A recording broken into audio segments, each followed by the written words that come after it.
Intracranial bleed या दिमाग के अंदर खून का बहना, इसके बहुत सारे रीज़न हैं, बहुत सारे असबाब हैं।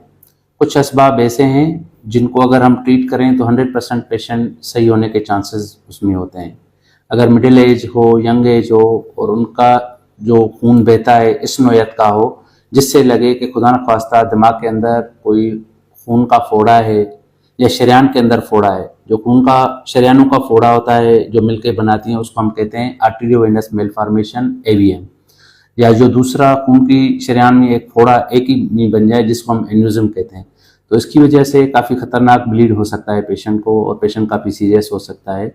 मगर ऐसे पेशेंट जो अस्पताल में पहुँचे और उनका डायग्नोसिस हो जाए तो उनका अगर बर वक्त इलाज किया जाए, अगर एवीएम को अच्छे तरीके से इन्वेस्टिगेट करके प्रॉपर तरीके से डायग्नोस करके और उसको अगर ऑपरेट करें और कंप्लीट निकाल दें तो वो एक बिनाइन लीजन है और उसके दोबारा होने के चांसेस नहीं होते और पेशेंट की फॉर लाइफ उससे ज़िंदगी बच सकती है।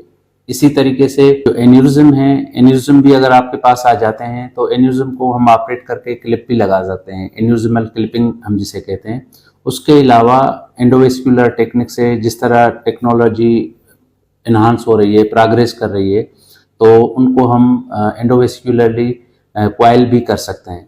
तो हमारे यहाँ क्वाइलिंग की भी फैसिलिटी अवेलेबल है और ऐसे पेशेंट जिनको क्वाइल करना मुश्किल हो जाता है तो हम एन्यूरिज्म क्लिप भी करते हैं।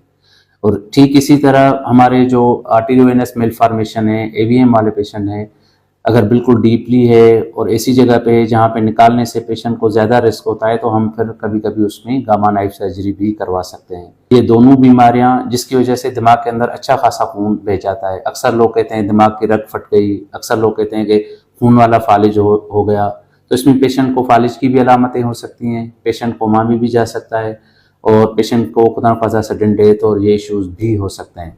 मगर अगर पेशेंट बर वक्त हॉस्पिटल पहुंच जाए, उसकी प्रॉपर रेडियोलॉजी स्कैनिंग हो जाए, उसके बाद अगर पेशेंट की बुनियादी कंडीशन अच्छी है तो उसके सर्वाइवल के अच्छे खासे चांसेस हैं और इस बीमारी से फॉर लाइफ उनकी ज़िंदगी बच सकती है।